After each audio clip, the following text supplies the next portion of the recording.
बारिश में चावल के पकौड़े खाने वाला ससुराल। आज तो इन्हें कच्चे ही चावल के पकौड़े खिला दूंगी, जब जाकर इनकी अकल ठिकाने आएगी। अभी ये ठीक से पके नहीं है, जल्दी से कढ़ाई से बाहर निकाल लेती हूँ। आधे कच्चे पक्के चावल के पकौड़े को ही प्लेट में निकाल कर साक्षी अपने ससुराल वालों को खाने के लिए देती है। अरे बहू, ठीक से पकौड़े सेके नहीं क्या? सारे कच्चे हैं। सॉरी पापा जी, वो आप लोग इतनी देर से पकौड़े पकौड़े चिल्ला रहे थे ना, तो जल्दबाजी में मैं कच्चे पकौड़े ही ले आई। कोई बात नहीं, अब जाकर दोबारा ठीक से तलो। इस बार ठीक से पकौड़े तलने की बजाय साक्षी उन पकौड़ों को कुछ ज्यादा ही अच्छे से तल देती है, जिससे सारे पकौड़े आधे आधे जल जाते हैं। अरे बहू, क्या कर रही हो तुम? कभी कच्चे पकौड़े लेकर आ रही हो तो कभी जले हुए। ठीक से बना कर लेकर आओ। आखिरकार क्यों साक्षी जानबूझकर कभी अपने ससुराल वालों को कच्चे तो कभी आधे जले हुए चावल के पकौड़े खिला रही थी? क्या कारण था इसके पीछे? आइए इसे जानने के लिए कहानी में थोड़ा आगे बढ़ते हैं।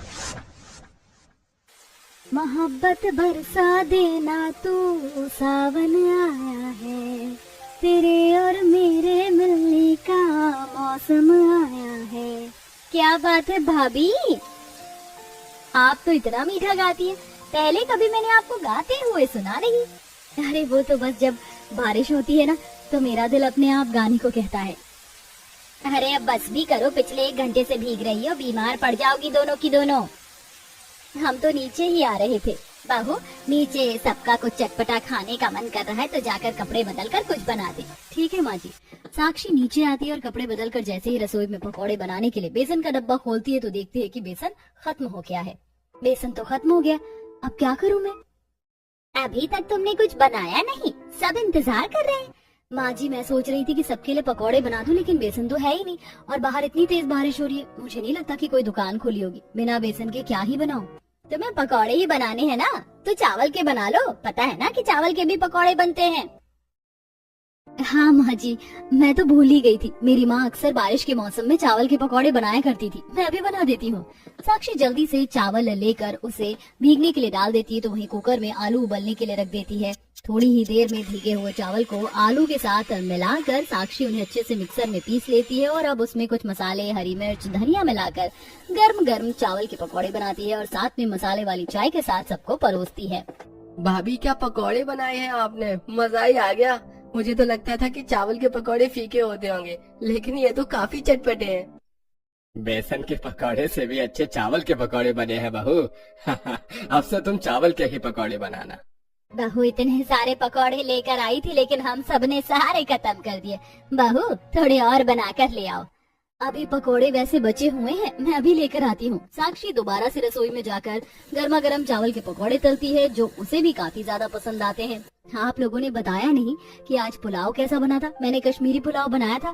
पुलाव बना तो काफी बढ़िया था, लेकिन मेरा तो आपके हाथ के बने हुए चावल के पकौड़े खाने का मन कर रहा है। बहू, मेरा भी काफी मन कर रहा है।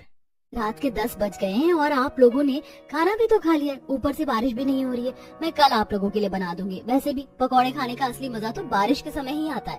सभी लोग खाना खाकर जैसे ही अपने कमरों में जाने लगते हैं तो देखते हैं कि बाहर बादल गरजने शुरू हो गए हैं और कुछ देर में काफी तेज बारिश होने लगती है, जिसे देख वाह भाभी, ये तो सोने पर सुहागा हो गया। अच्छा हुआ मैंने पुलाव थोड़ा कम खाया था। अब तो आपके पकौड़े बनाने ही पड़ेंगे।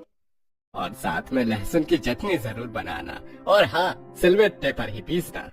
तुम पकौड़ों के लिए चावल भी सिलबट्टे पर ही पीसना। वो क्या है ना, मिक्सर में कुछ ज्यादा ही बारीक हो जाता है, फिर ज्यादा क्रिस्पी भी नहीं बनते। थोड़ा दरदरा रहेगा तो सही लगेगा। लेकिन माँ जी, चावल सिलबट्टे पर पीसने में तो काफी समय लगेगा। तो बहू, हमने कौन सा बोला है कि हमें अभी चाहिए? आराम से आधे घंटे में बना लेना। साक्षी सिलबट्टे का इस्तेमाल कम से कम करती थी, इसीलिए आज उसे चावल पीसते हुए थोड़ी परेशानी तो होती है, लेकिन अपने ससुराल वालों के लिए साक्षी सिलबट्टे पर जैसे तैसे कर चावल पीसकर सबके लिए पकौड़े और चटनी बनाती है। साक्षी को सुबह भी सबकी फरमाइश पर नाश्ते में भी चावल के पकौड़े ही बनाने पड़ते हैं। शाम में साक्षी अब सबके लिए दाल चावल बना रही होती है कि तभी साक्षी की नंद रसोई में आती है। क्या बात है भाभी, आज तो दाल चावल बनाए जा रहे हैं, और साथ में क्या बना रही हो? दाल चावल के साथ आलू का चोखा। काफी पसंद है तो वही बना रही हूँ। काफी बढ़िया बनाती हूँ मैं आलू का चोखा। जब आलू का चोखा बनाने के लिए आलू उबाल ही रही हो तो क्यों ना साथ में चावल के पकौड़े भी बना लो। काफी मन कर रहा है खाने का।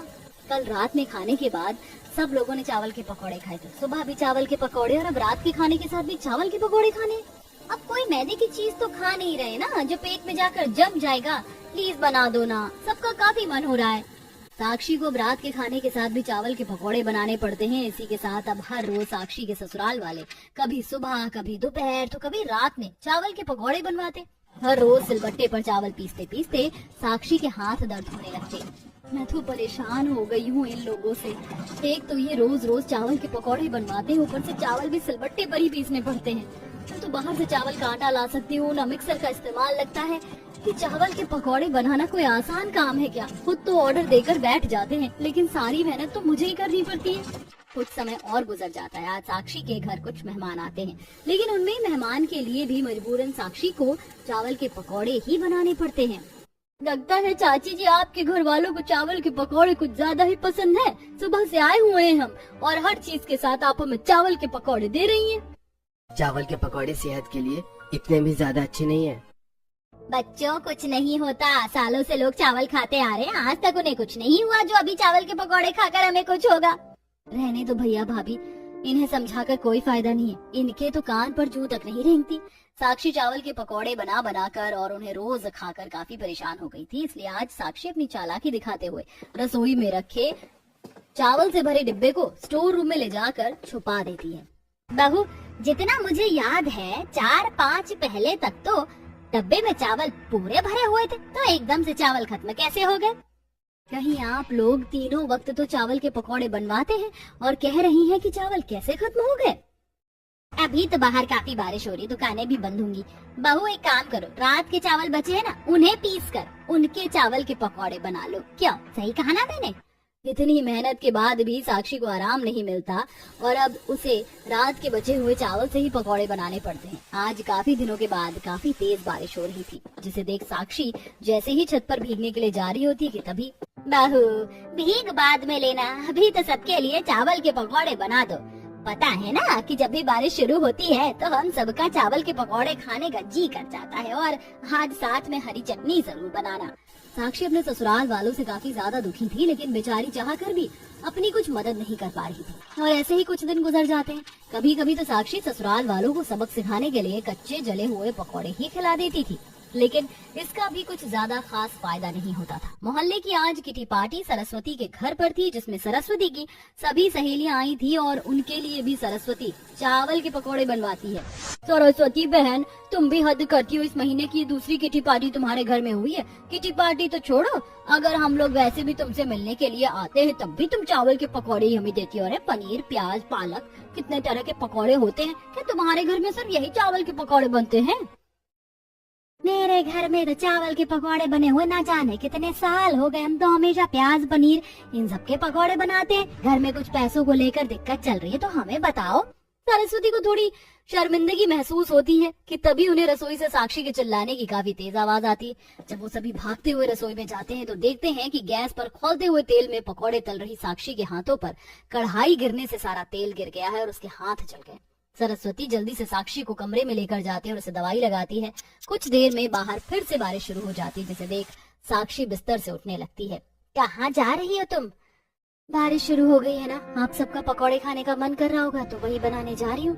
कोई जरूरत नहीं है अब चावल के पकौड़े बनाने की। अगर घर में पकौड़े बनेंगे तो बेसन के ही बनेंगे और किसी के नहीं। और तुमने अपनी हालत देखी है? अब से तुम आराम करोगी जब तक पूरी तरह से ठीक नहीं हो जाती। हम सब हैं, हम लोग भी पकौड़े बना सकते हैं। ये माँ जी को क्या हो गया, एकदम से बदल कैसे गई? चावल के पकौड़े छोड़कर बेसन के पकौड़े पर आ गई और मुझे आराम करने के लिए कह रही है। चलो जो भी हुआ, फायदा तो मेरा ही हुआ। आखिरकार रोज रोज चावल के पकौड़े बनाने से मुझे छुटकारा तो मिला।